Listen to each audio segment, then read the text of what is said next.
언제 떠날지 기약이 없는 홈쇼핑 해외여행 상품이 순식간에 완판되었다고 하죠. 마치 100m 달리기 출발선에 서서 신호를 기다리는 것처럼 말이죠. 그야말로 여행을 가고 싶은 마음들이 폭발하고 있습니다. 자, 그런데 여기 나의 취미는 여행 준비다라고 하는 사람이 있습니다. 전직 의사이자 저널리스트 박재영 작가와 함께합니다.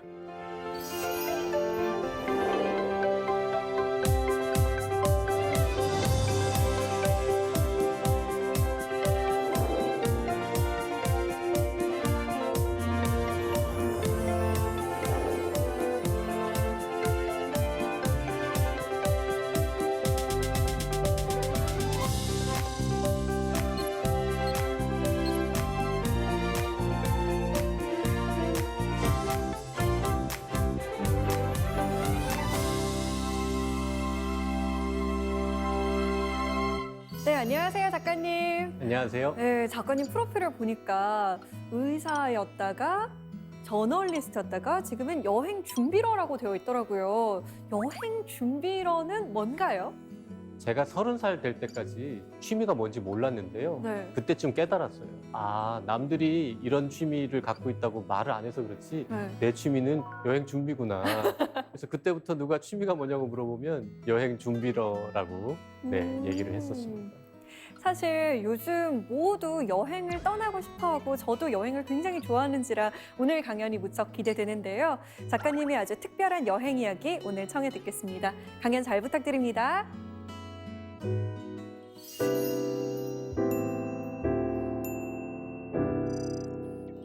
저는 의사 출신의 저널리스트입니다.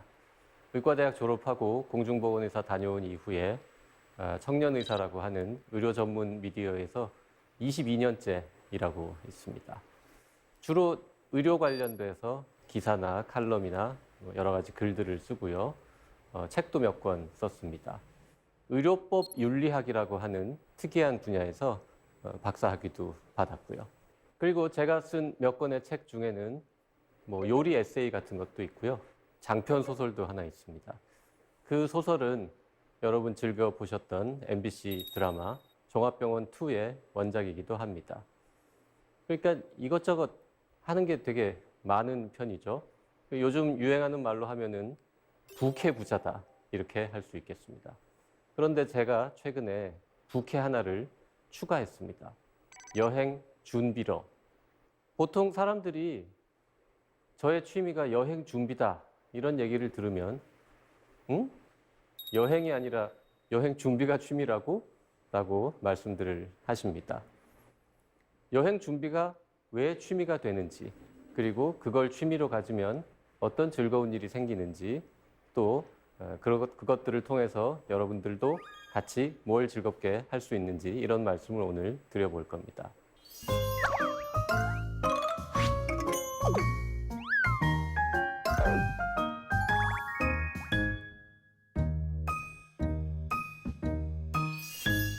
코로나 때문에 지난 1년 넘게 다들 얼마나 고생이 많으십니까? 코로나 때문에 정말 큰 고통을 받으시는 분들도 많이 있어서 코로나 우울증, 코로나 때문에 여행 못 가서 답답한 거, 이건 굉장히 사소한 괴로움이 되겠습니다만은 코로나 때문에 여행 못 가서 다들 많이 힘드시잖아요. 저도 그렇습니다. 예정되어 있던 출장도 취소되고 여행 계획 세웠던 것도 취소되고 그래서 한때 우울에 빠졌었는데요. 그러다 문득 제가 깨달았죠. 하차, 내 취미는 여행이 아니라 여행 준비였지. 코로나가 국경을 막아도 바이러스가 아무리 괴롭혀도 여행 준비는 할 수 있잖아. 그래서 이럴 때일수록 나는 여행 준비를 더 해야겠다. 가만히 있어봐. 나만 우울한 게 아니잖아. 다른 많은 분들도 똑같이 힘드니까 그분들에게도 여행 준비의 즐거움을 알려드리자. 이런 생각을 했습니다. 그럼 여행 준비라는 취미는 도대체 뭘 하는 거냐 궁금하실 텐데요. 계속 말씀드리겠지만 굉장히 여러 가지를 할 수 있습니다. 제가 가장 즐겨 하는 것 중에 하나는 지도에 별 찍는 겁니다. 요즘 스마트폰이나 태블릿 PC에 보면 지도 앱들이 많이 있지 않습니까? 거기에다가 특정한 장소마다 별을 찍어 나가는 겁니다. 아무데나 막 찍진 않겠죠. 뭐 여행 TV 프로그램을 보다가 혹은 책을 읽다가 신문 보다가 혹은 뭐 드라마를 보다가 영화를 보다가 뭔가 그럴듯한 매력적으로 보이는 장소가 나타나면 찾아봅니다. 이건 어디지? 이러고 찾아보면 아 여기 있구나. 되게 멀구나. 근처에 어느 대도시에서 가깝네. 내가 저번에 갔던 그 도시랑 별로 안 멀었는데 왜 난 몰랐지? 뭐 이런 생각을 하면서 언제 갈지 모르지만 아마도 못 갈 가능성이 높긴 하지만 여기 괜찮아. 관심 지역 이러고 찜 이걸 누르는 아주 간단한 행동입니다. 이걸 혼자 하는 것도 물론 즐거운데요. 사랑하는 연인과 혹은 부부 사이에 혹은 가족들이 집에 있는 공동의 태블릿 같은 걸로 각기 색깔을 달리해서 이렇게 찍어 나가면 그것도 또 좋습니다. 그러면 가령 뭐 아내는 빨간색으로 별을 찍고 남편은 파란색으로 별을 찍는다. 그러면 저 같으면은 아내가 찍어 놓은 별을 보고 우리 집사람이 여기에 관심이 있네. 왜? 그리고 대화를 할 수 있겠죠? 여보, 여기는 왜 가고 싶어? 왜 별을 찍어놨지? 이렇게 질문할 수도 있는 거고요. 만약에 아내가 정말 그렇게 간절히 원해서 가고 싶어하는 별들이 여러 개가 있다면 그 중에 하나를 진짜로 목적지로 삼을 수도 있는 거죠. 우리가 연애할 때는 다들 별도 달도 다 따줄게 이런 약속들을 많이 하지 않았습니까? 물론 못 지켰잖아요. 진짜 별은 못 따주지만 사랑하는 사람이 정말 가고 싶어서 별을 찍어 놓은 여러 개 중에 하나쯤은 같이 여행을 갈 수도 있지 않을까 이렇게 생각을 합니다.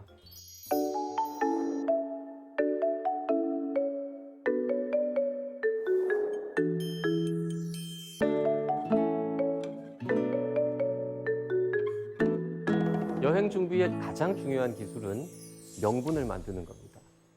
우리가 너무 열심히 일만 하다가 그 소중한 그 즐거운 여행을 못 가지 않도록 또 여행을 갔을 때 내가 이렇게 놀기만 해도 되나 걱정하지 않으면서 떳떳하고 더 신나게 놀 수 있기 위해서는 뭔가 명분을 평소에 미리미리 만들어 놓는 게 중요합니다. 명분 만들기는 크게 두 종류가 있어요. 하나는 특별한 노력을 기울이지 않아도 그냥 시간이 되면 찾아오는 어떤 특정한 시점, 그걸 기념하는 겁니다. 예를 들어서 매년 생일을 기념한다? 이건 좀 이상하죠. 그럴 수 있는 사람은 없으니까. 하지만 30세, 40세, 50세, 60세? 뭐 이 정도 생일은 한번 그걸 기념해서 여행을 갈 수도 있잖아요. 10년에 한 번은 너무 띄엄띄엄이다? 그렇지 않습니다. 같이 사는 사람의 30세, 40세 생일도 있고요.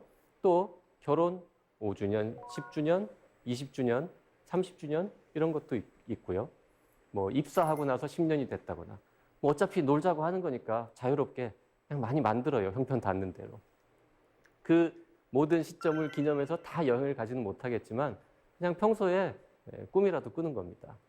두 번째 종류의 명분 만들기는 뭔가 노력을 좀 하는 거죠. 나 스스로가 정말 뿌듯해할 수 있는 그래 너 좀 수고했다. 이거 열심히 했구나라고 느낄 수 있는 그런 작은 성취를 이룬 다음에 그걸 빙자해서 또 여행을 떠날 수 있는 거죠.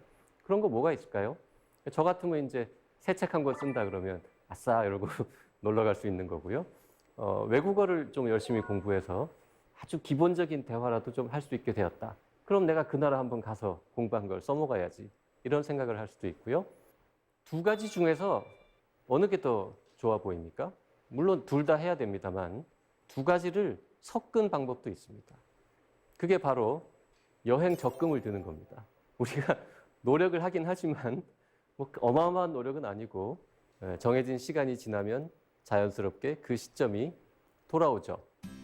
뭐 한 달에 10만 원도 좋고요. 20만 원도 좋고 형편되는 대로 넣습니다.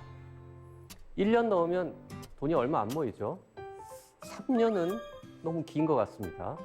그래서 저는 보통 2년 만기에 적금을 넣습니다. 은행 창구에 가서 2년짜리 적금을 넣겠다고 하잖아요. 그러면 거기 계신 분들이 아니 3년으로 하시라고 그게 더 이율이 좋다고 막 유혹을 하실 텐데 3년 너무 길어요. 웬만하면 2년으로 하시기를 권해드립니다.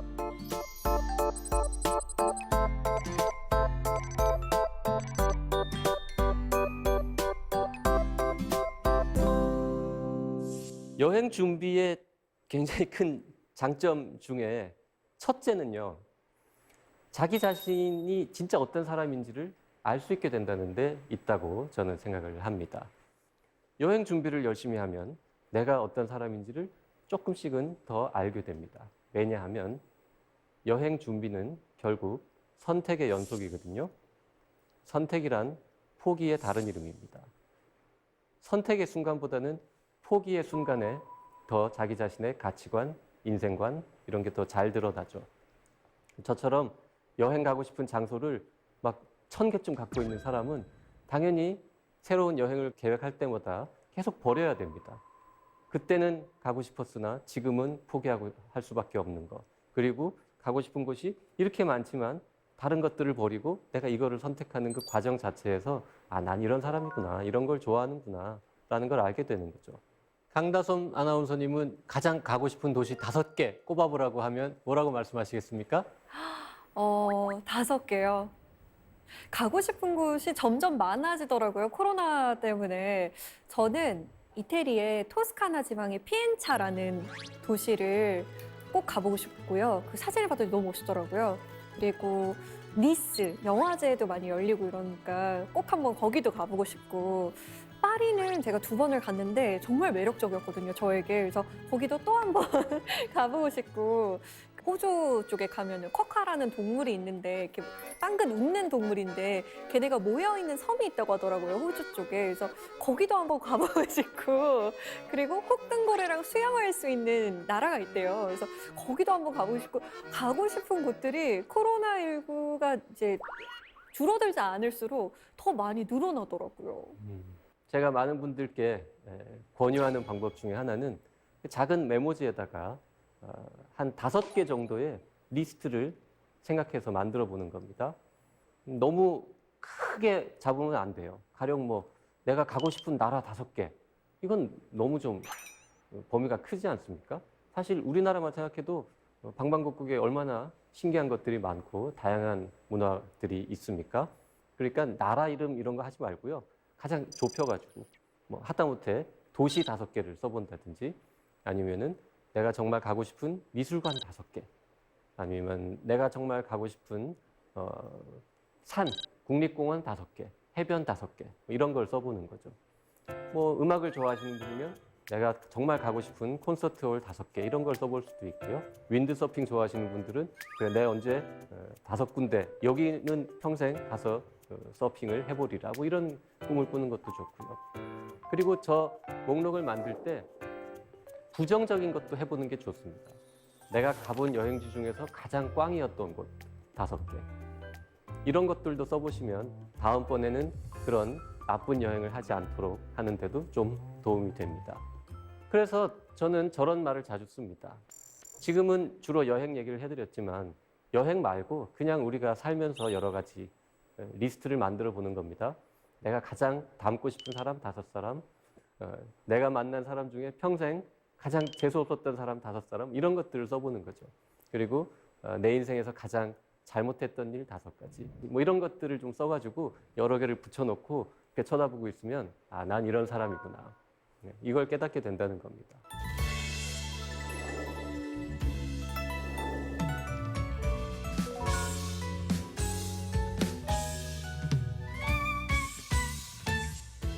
여행 준비의 장점 중에 빼놓을 수 없는 게 화제 부자가 되는 겁니다. 이야기거리가 많아집니다. 자, 내가 말을 많이 할 수 있게 되는 것도 물론 좋은 점이긴 합니다. 말 많이 하는 거를 좋아하는 사람은 별로 없잖아요. 하지만 그 사람이 하는 이야기가 정말 좀 재밌다. 그러면 우리가 좀 참고 들어주지 않습니까?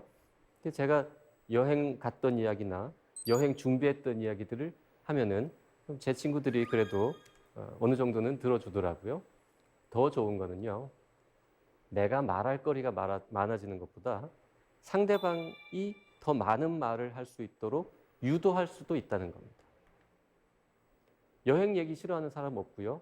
여행과 관련해서 할 수 있는 말 한마디 안 갖고 있는 사람 아무도 없습니다. 그래서 보통 물어보죠. 뭐 요즘 어떻게 지내셨어요? 어디 뭐 여행이라도 다녀오신 적은 없으신가요? 이렇게 말을 던지죠. 그럼 상대방이 어디를 갔다 왔다라고 얘기를 합니다. 그러면 보통의 경우에는 그 장소를 내가 모르면 뭐 그러세요? 라고 끝날 거 아닙니까? 또 할 말이 없죠. 그러면 저분도 상대방도 뭐 시큰둥하게 뭐 그냥 이야기가 이어지지가 않습니다. 그런데 저 같은 사람이 대화를 할 때는 가령 상대방이 최근에 뭐 노르웨이를 갔다 왔습니다. 노르웨이요? 그 어디 가셨어요? 뭐 어느 도시를 갔다 그러면 그 옆에 있는 이 도시는 안 가셨어요? 라고 물어볼 수 있는 거죠. 전 안 가본 도시지만 그 옆에 뭐가 있는지는 알고 있고 여행 준비를 해봤기 때문에 이렇게 얘기를 합니다.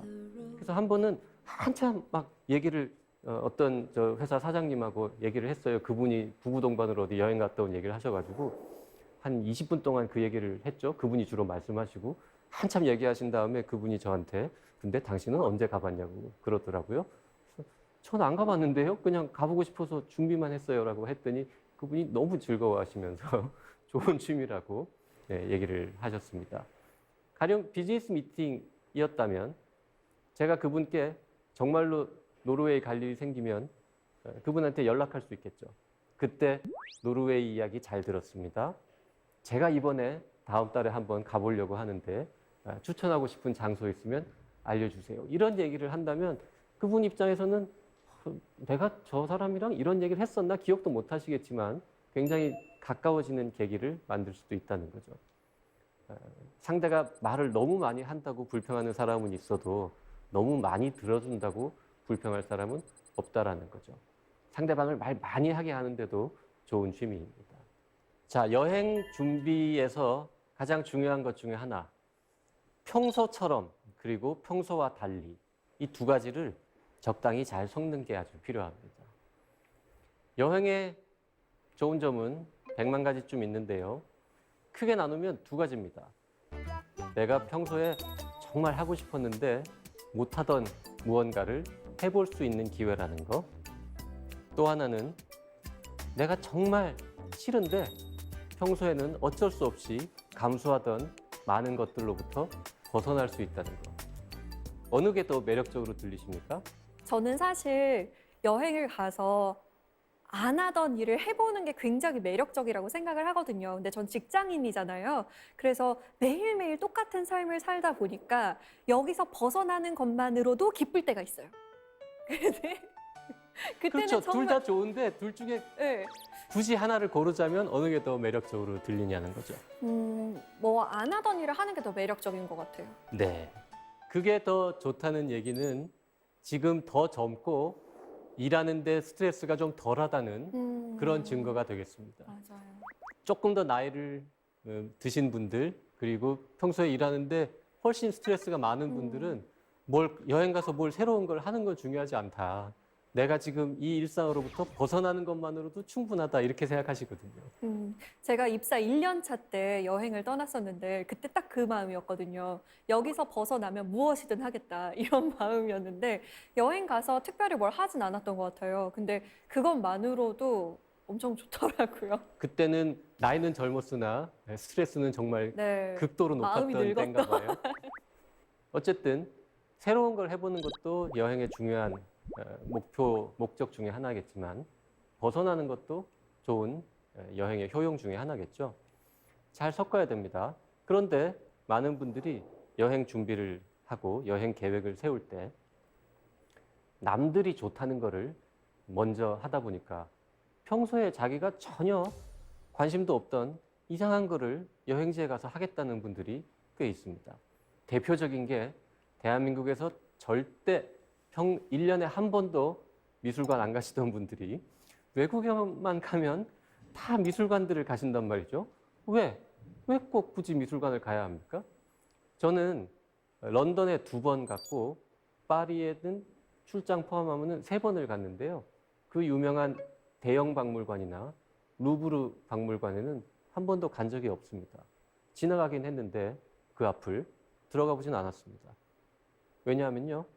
전 옛날 미술품에는 큰 관심이 없습니다.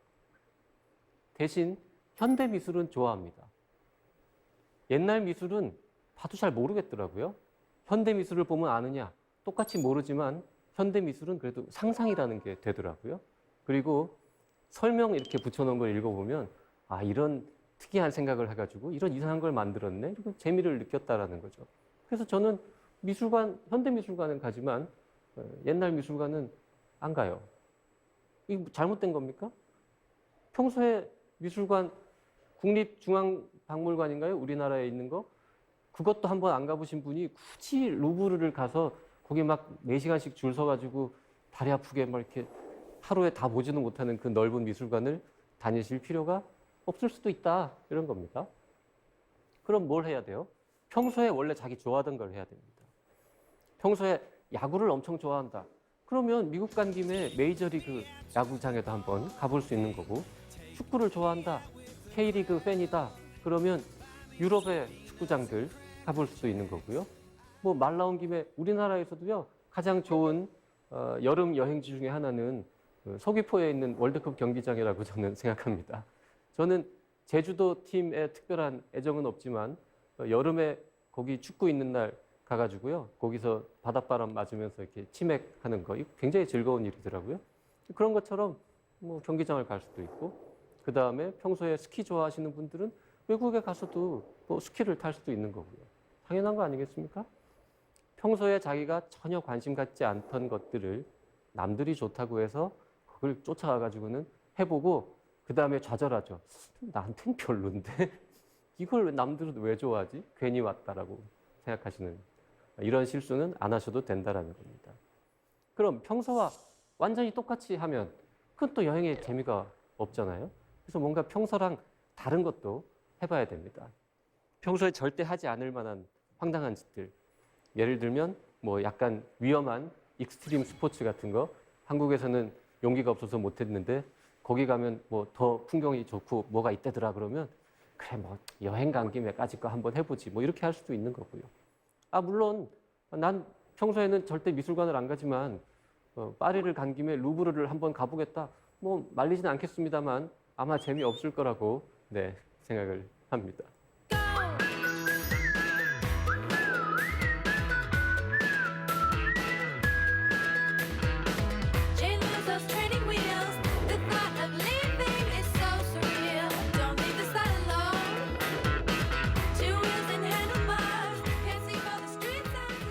외국을 여행하다 보면 말이 안 통해서 정말 힘들죠. 그럼 이제 만국 공통어라고 할 수 있는 영어라도 좀 잘하면 좋겠다, 이런 생각들을 하시겠죠. 저는 한국 사람의 영어 실력을 3가지로 나눕니다.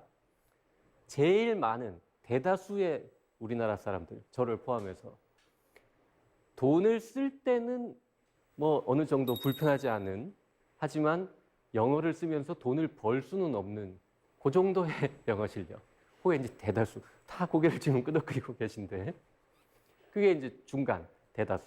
저 위에 있는 분들은 영어를 쓰면서 돈도 벌 수 있는 분, 훌륭하신 분들이죠. 그리고 돈을 쓸 때도 되게 불편하신 분들, 막 짜증 나시겠지만 뭐 어떻게 하겠어요. 그래도 돈 쓸 때는 뭐 받을 사람이 알아서 다 제 얘기를 들어주니까 괜찮습니다. 어쨌든 중간에 있는 그분들 말이에요. 그래서 영어를 쓰면서 의사소통을 웬만큼은 합니다. 가끔 덜컹거리고 불편하긴 한데 왠지 모르게 찜찜할 때가 많으셨을 겁니다. 그게 언제냐면 되게 막 근사한 레스토랑이나 좋은 뭐 호텔이나 뭐 좋은 미술관이나 약간 좀 우아한 분위기가 들고, 이 우아한 장소에 와서 약간 폼재고 싶을 때, 허세 뿜뿜 이런 거 하고 싶은 순간들이 있지 않습니까? 레스토랑에서 밥을 먹고 있으면 종업원들이 와서 꼭 다 먹었냐고 물어보죠. 끝난 거냐고. 왜 물어보냐 하면 빨리빨리 치워주는 게 좋은 서비스이기 때문에, 그리고 덜 먹었어도 가져가면 그 다음 새로운 또 음식을 주문할 가능성이 올라가기 때문에 많이 시키면 팁도 올라가는 거고, 그분들은 나름 영업 전략인 거죠. 그래서 계속 끊임없이 물어봐요. 그럴 때 이제 아직 다 안 먹었어, 먹는 중이야, 이 말을 이제 또 하기가 어려운 겁니다. 그래서 보통 이제 우리가 중학교, 고등학교 때 배운 단어들로 막 떠올리죠. not yet 이런 거. 이거 별로 없어 보이는, 있어빌리티는 전혀 없는 표현이거든요. 이럴 때 이제 미국 사람들 still working이라는 아주 뻔한 단어를 씁니다. 나 아직 워킹 중이야. 먹는 것도 일인 거죠. 이 still working이라는 말을 여행 중에 한 번만 딱 써도요, 일단 왠지 내가 영어를 잘하는 것만 같은 그런 뿌듯한 마음이 드는 겁니다. 이 표현 하나만 외우셔도 오늘 숨이다 보시는 보람이 있지 않을까 생각을 합니다. 반대로 다 먹었다라는 것도 할 수 있어야겠죠. 그러면 다 먹었다는 I'm done. 더 쉽죠. 다 먹었어. 빨리 치워줘. 이겁니다. 그 다음에 또 하나 이제 난감한 상황 중에 하나가 난감할 것까지는 없겠습니다만 주문을 할 때 뭐 이거 주문을 다 했어요. 그러면 난 다 시켰는데 뭐 또 뭐 더 시킬 거 없어? Anything else? 이런 거 자꾸 물어보잖아요. 그럴 때 이게 끝이야. 응. 거기까지 뭘 얼마나 더 먹니? 이 말을 할 때 다 시켰어. 이때 쓰는 표현이 그냥 저 단순하게 That's it. 거기까지 요 말, 요런 말들 몇 개 좀 배워두면 좋다라는 거죠.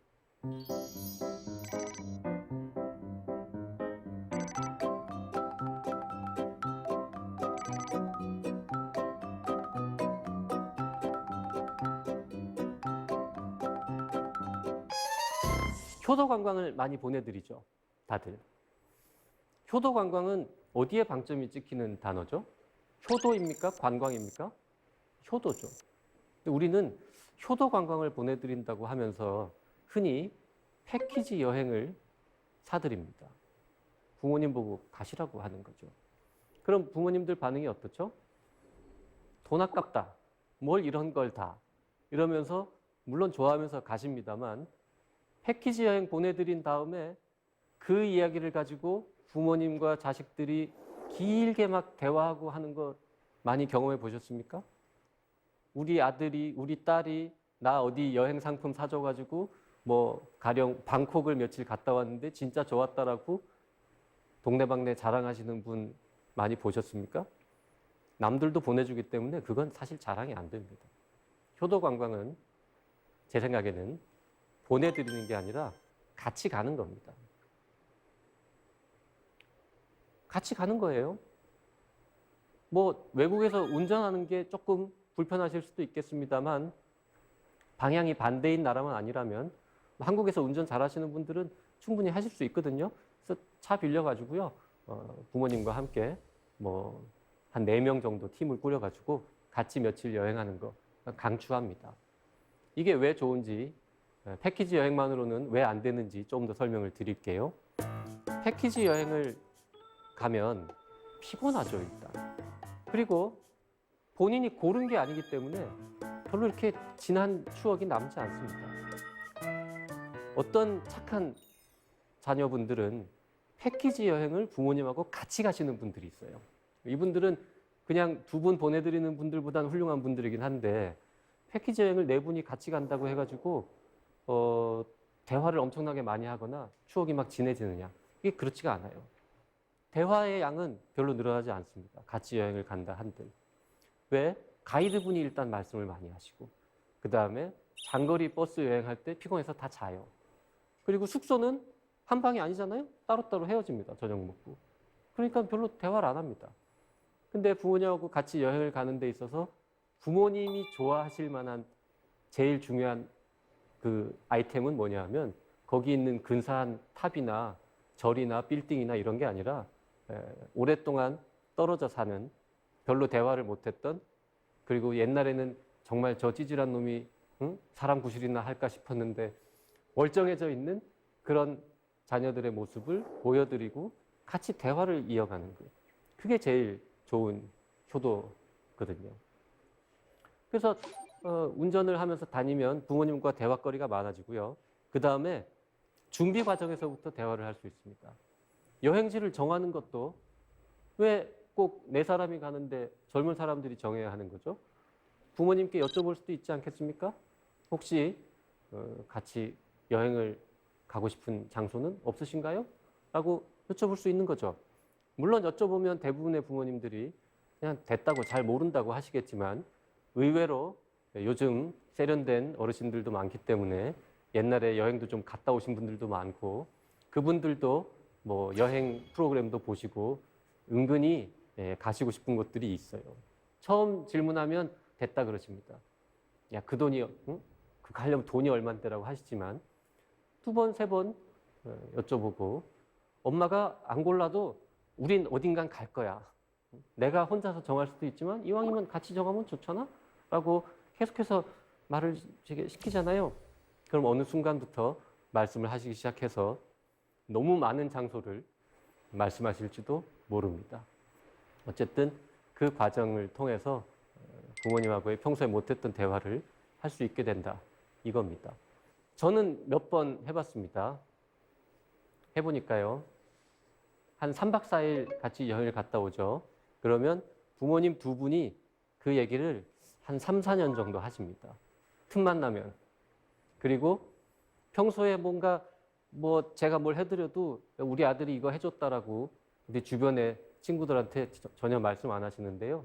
같이 여행 한번 갔다 오면 온 동네에 이런 얘기를 해드리고 우리 아들이 외국에서 운전도 잘하더라 뭐 이런 얘기를 막 해주시는 거죠. 그래서 아직까지 부모님하고 같이 가는 여행을 한 번도 안 해보신 중년들이 있으시다면 꼭 한번 코로나가 물러나면 계획을 세워보시면 어떨까 이런 말씀을 드립니다.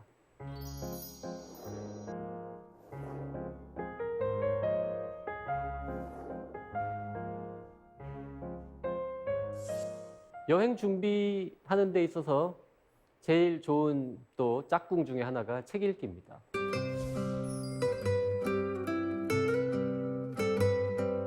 여행 가실 때 책 한 권쯤은 챙겨가시죠?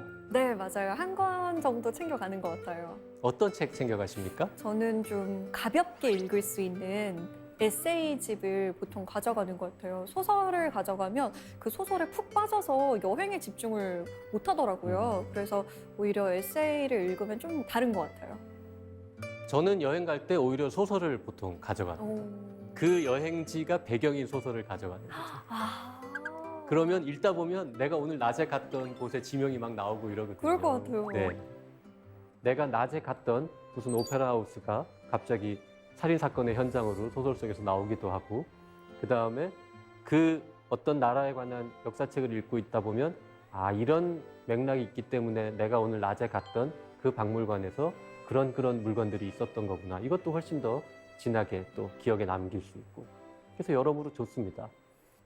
그 여행지가 배경이 되는 소설을 너무 재미있게 읽어가지고 내 언젠가 이 장소에 꼭 한번 가보리라 라고 찜해놓은 장소들도 저는 몇 개가 있습니다.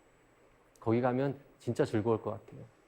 이미 소설 한 권, 두꺼운 소설책 한 권을 보면서 그 섬 전체를 다 뛰어다녔기 때문에 그런 곳에 가면 더 즐겁지 않을까 이런 생각을 하는 거죠. 기록에 대한 말씀도 드리고 싶은데요. 여행 가면은 우린 수많은 기록을 남깁니다. 주로 사진을 찍죠. 다시 꺼내보지 않죠, 보통. 요즘 이제 전화기들이 성능이 좋아져가지고 가끔씩 너 1년 전에 찍은 사진 볼래? 관광 사진 볼래? 음식 사진 볼래? 이러고 자꾸 막 보여주긴 하던데 일부러 찾아서 꺼내보는 경우는 잘 없습니다. 그리고 사진만 열심히 찍지 이 사진이 뭐였는지 별로 설명을 붙이는 경우는 또 흔하지 않지 않습니까? SNS에 올릴 때 해시태그를 단다든지 하는 경우가 아니라면. 그래서 사진을 아무리 많이 찍어도요, 나중에 보면 이건 뭐지? 이건 어디지? 이게 안 떠오르는 경우가 많다라는 겁니다. 그래서 아무리 디지털 시대지만 가장 아날로그적인 방식으로 여행 기간 동안에만이라도 일기를 쓰실 것을 권유를 드립니다.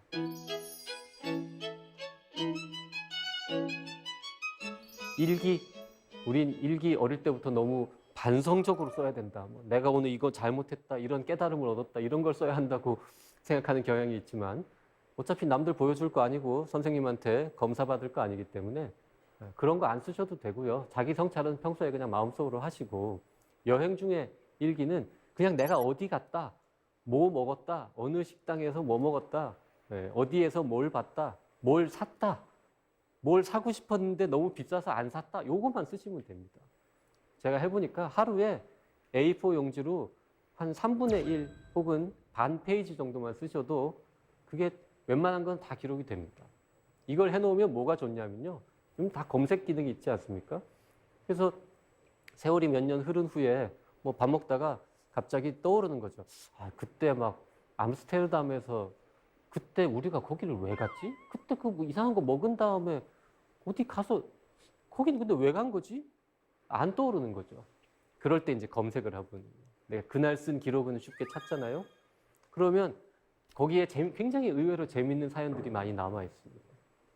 맞아. 내가 이때 이래서 그거를 했지. 그게 거기 진짜 좋았는데. 이런 생각을 다시 해볼 수 있는 기회를 제공한다는 점에서 평소에 일기 안 쓰시는 분들도 여행 중에만이라도 일기를 좀 써보시면 어떨까. 이런 말씀도 드립니다. 여행 가면 기념품도 뭐 꼭 사야 될 것 같죠? 웬만하면 사지 마세요. 다 짐되고 나중에 처치곤란이고 없어지고 그러죠. 그런데 안 사는 것도 너무 허무하죠. 뭔가 사고 싶잖아요, 우리는. 세상에서 제일 즐거운 것 중에 하나가 쇼핑이라는데 특이한 여행지까지 갔는데 아무것도 안 사고 그냥 온다는 것도 좀 허무하잖아요. 그리고 기념품이라는 게 뭐 꼭 필요해서 사나? 그냥 추억을 남기려고 사는 거지? 맞습니다. 그럼 무엇을 살 것인가? 마땅한 게 없는 분들한테 제가 이제 저의 경우를 말씀을 드릴 테니까 참고를 하시면 좋을 것 같은데요. 저는 일단 실용적인 것 중에 양말 이런 거 삽니다. 이왕이면 그 여행지의 어떤 여행지를 연상시킬 수 있는 뭐 그림이나 무늬가 그려져 있는 거 이런 거 싸지 않습니까? 그리고 어차피 살 거 양말을 몇 개 사오면 아침에 출근할 때 그 양말을 꺼내 신으면서 맞아. 이거 내가 방콕에서 사온 거지 라고 이제 신으면서 잠시 기쁠 수 있기 때문인 거죠. 남들한테 이렇게 물건으로 보여줄 수 있는 기념품 수집하는 것도 한 가지 있는데요. 그건 냉장고 자석입니다. 많이들 모으시는데 냉장고 자석은 참 괜찮아요. 일단 값이 싸죠. 그리고 가볍고 부피도 별로 크지 않고 그 다음에 무엇보다 냉장고에 이렇게 붙여놓으니까 눈에 잘 띕니다. 그래서 우리가 냉장고 열 때마다 쳐다보고 그래 나 여기도 갔었지 여기 참 좋았지 여기에서 물에 빠졌지 뭐 이런 것들을 떠올리면서 추억할 수 있어서 냉장고 자석을 많이 삽니다. 근데 자석을 이제 하나둘 모으다 보니까 이런 경우가 있더라고요. 야, 여기 진짜 가기 힘든 곳이고 막 아무도 내 주변에 아무도 여기 가본 사람이 없고 나 특이한 곳이고 내가 열심히 준비해가지고 이런 스토리를 만들어서 여기에 왔다 갔어. 여긴 정말 어렵게 왔어. 그러니까 이 지역에 자석을 구해야 돼라는 생각을 하고 있는데 자석을 안 파는 거죠. 자석 없는 지역도 많습니다. 그런 곳에서 저는 뭘 하느냐. 자석 재료를 찾습니다. 그래서 뭔가 얇고 가볍고 값싼 거 이런 거를 찾아가지고 저거 자석으로 만들 수 있을 것 같은데 이런 거를 이제 찾는 거죠. 정 없으면 무슨 속량값이라도 되고요. 뭐 티켓도 되고요. 뭐 어떤 쿠키 같은 거의 어떤 상자일 수도 있고요. 뭐 열쇠고리 같은 건 뭐 흔한 거고. 하여튼 벽에 붙일 수 있으면 다 괜찮아요. 어쨌든 그렇게 해서 자석들을 붙여 놓으면 그것도 꽤 괜찮은 추억거리가 됩니다. 전 자석이 되게 많을 것 같죠? 네. 저희 집 벽인데요. 저렇게 2개의 자석 갤러리가 잔뜩 있고요. 저거 말고도 냉장고에도 몇 개 더 붙어 있고 합니다. 1년에 몇 개씩은 자석을 붙여야 스트레스가 풀리는데 지난 1년 동안 속초에서 하나 구해다가 만든 자석 말고는 하나도 자석이 안 늘었습니다. 코로나가 빨리 사라져서 다음 자석을 제가 저기다가 붙이기를 간절히 요즘 바라고 있습니다.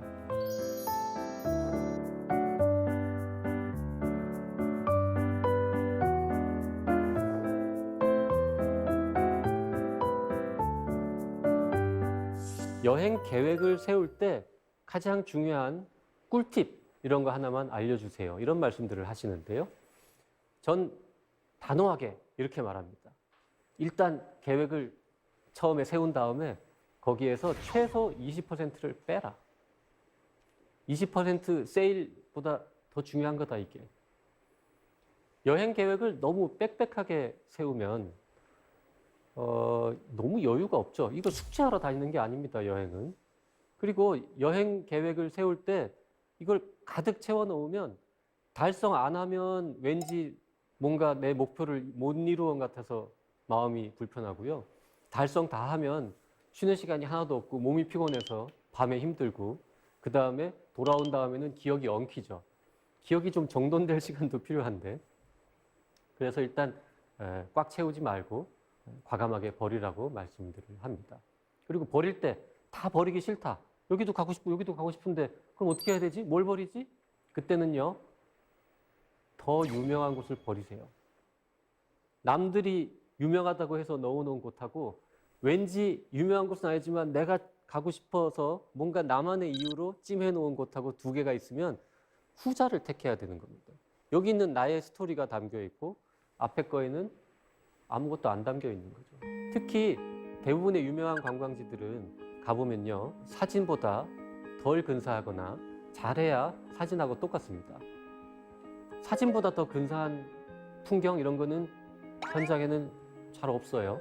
가장 빛도 좋고 날씨도 좋고 할 때 가장 사진 잘 찍는 사람이 엄청 비싼 카메라로 찍어서 막 뽀샵질까지 해가지고 나온 게 그 사진이기 때문에 현장에 가보면 그렇게 아름답지도 않습니다. 그러니까 남들이 유명하다고 하는 곳에 가느니 비워요. 그럼 남는 시간엔 뭘 하느냐? 아니, 책도 보고요. 혼자 가는 여행이 아니라면 같이 간 분하고 대화도 하고 우리 같이 사는 가족들끼리도 의외로 사는데 꼭 필요한 대화 아니면 안 하고 살지 않습니까? 그럴 때라도 좀 대화도 좀 하시고 그 다음에 이름 모를 골목길 이런 데도 좀 산책 좀 하시고 그 다음에 번화가에서 이런저런 가게들도 좀 구경하시고 시간 남으면 슈퍼마켓만 들어가 보셔도 아, 이 나라 사람들은 이런 걸 먹고 사네? 우리랑은 생선을 파는 방식이 다르네? 뭐 이런 것들을 구경하시는 것도 가능하고요. 그래서 최대한 좀 빼서 쉬는 시간을 만들어 놓고 그 시간은 현장의 즉흥성에 맡기는 게 좋겠다. 이런 말씀을 드립니다. 제가 오늘 여러분께 드리고 싶은 핵심이 저겁니다. 우리 사는 게 다 힘들어요. 피곤하고 시간을 맨날 낭비하는 것 같고 후회도 많이 남고 그래서 팍팍한 일상이지만 그 일상을 여행처럼 좀 살아보자. 이게 무슨 말일 것 같으세요? 충분히 상상하실 수 있을 겁니다. 우리가 여행 가면 사람이 어떻게 변하죠? 평소와 좀 달라지지 않습니까? 일단 호기심이 더 많아지죠. 그 다음에 약간 여유가 생깁니다. 그리고 약간 집착도 좀 덜하는 경향이 있죠. 그리고 새로운 걸 시도해 보기도 하고 그럼 평소에도 그냥 내가 여행객인 것처럼 왠지 그냥 익숙하지 않아서 버려뒀던 새로운 거에 대한 관심도 좀 가져보고 새로운 음식도 좀 먹어보고 이렇게 하는 게 인생을 조금 더 즐겁게 만들지 않을까 이렇게 생각을 하는 겁니다. 관광지에 가서 정말 숙제하듯이 죽도록 열심히 다니는 분들 막 그런 분들도 계시지만 그런 분들의 일상은 아마 더 빡빡할 거예요. 그러니까 우리가 여행 갔을 때처럼 평소보다 조금만 여유를 가지고 그러나 호기심은 더 많게 이렇게 살면 좋겠다라는 생각을 하면서요. 지금 우리가 언제 다시 여행을 갈 수 있게 될지 아무도 모릅니다. 여행을 못 가도 여행 준비는 할 수 있죠. 아마도 우리의 다음 여행은 분명히 매우 특별한 여행이 되지 않겠습니까? 그러니까 그날이 올 때까지 우리 여행 준비를 하면서 잘 버텨보도록 합시다. 감사합니다.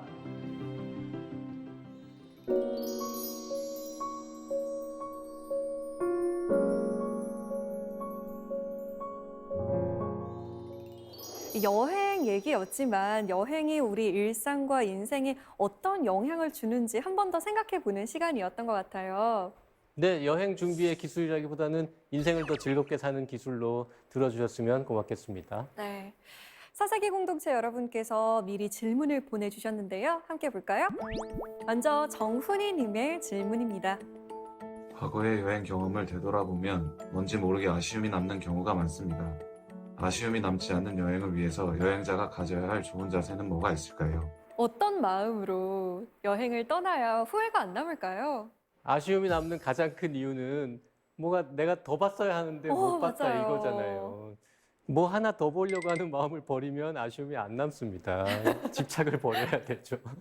근데 아무래도 여행을 갈 때는 큰 돈을 쓰기도 하고 또 아껴놨던 휴가를 쓰기도 하니까 아, 이거는 진짜 내가 제대로 다 하고 와야 돼. 막 이런 생각이 들기도 하거든요. 그 시간은 같은 속도로 흘러요. 여행지에서의 하루나 우리가 일상생활에서 하루나 같은 시간인데 여행지에만 가면은 왠지 그 하루에 더 많은 일을 하시려고 하는데 집착을 버리는 게 정신 건강에도 좋고요. 일정을 약간 줄이는 게 오히려 추억은 더 진하게 남을 수 있기 때문에 여행자의 올바른 자세, 글쎄요, 집착은 줄이고 호기심은 최대한으로 올리고 이게 올바른 자세가 아닐까 싶습니다. 네. 다음 질문 보겠습니다. 정수경님의 질문입니다. 여행 준비가 취미시라고 하셨지만 여행도 제법 많이 다녀보셨을 것 같은데요. 여행 준비 말고 여행의 가장 큰 장점은 무엇이라고 생각하는지 궁금합니다. 여행의 가장 큰 장점이요. 네. 사람이 좀 더 훌륭한 사람이 된다? 오. 그 누가 말했는지 까먹었는데 인생이 한 권의 책이라면 여행을 하지 않는 사람은 그 책의 한 페이지만 보는 것과 같다. 뭐 이런 말도 있는데요. 우리가 이제 책 많이 읽는 사람들은 대체적으로 또 겸손해지고 그리고 이렇게 정말 세상에 수많은 훌륭한 분들이 있고 훌륭한 통찰이 있구나라고 생각하면서 좀 겸허해지는 경향이 네. 있잖아요. 일부는 이제 더 교만해지기도 하지만 그렇죠. 여행자들도요. 대부분의 사람들은 여행을 많이 할수록 내가 사는 곳만이 세상이 전부가 아니다. 그리고 내가 생각하는 것이 진짜 꼭 옳은 것은 아니다. 이런 것들을 깨닫게 되고 좀 더 여유 있고 열린 마음으로 세상을 살 수 있게 된다. 이렇게 생각을 합니다. 오늘 작가님 강연을 들으면서 꼭 여행을 직접 가지 않더라도 여행 준비만 해도 좀 더 내 견문이 넓어지고 좀 더 열린 마음으로 세상을 바라볼 수 있지 않을까라는 생각을 하게 됐습니다. 오늘 강연 정말 잘 들었습니다. 감사합니다. 감사합니다.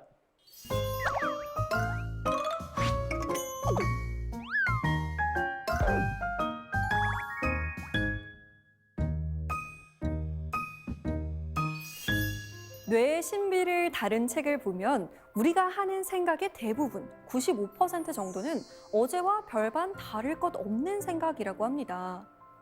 그러니까 실제로 어제와 별로 다를 것 없는 비슷한 생각을 오늘도 하면서 살아가고 있는 거죠. 그렇기 때문에 날마다 부정적인 생각과 감정을 갖게 되면 뇌에는 아주 강력한 패턴이 만들어지는데요. 이렇게 쌓이고 쌓이다 보면 화낼 만한 상황이 아닌데도 분노가 터지게 되는 겁니다. 사람들이 과거에 사로잡혀서 새로운 오늘을 살아가지 못하는 이유 중 하나가 바로 이 뇌 무기력증이라고 하는데요. 뇌가 활기를 되찾는 방법으로 내가 살고 있는 이곳을 이방인의 시선으로 바라보는 건 어떨까요? 조금 더 재밌고 신나지지 않을까요? 사세기 공동체 스미다 저희는 다음 시간에 찾아오겠습니다. 고맙습니다. 자, 오늘도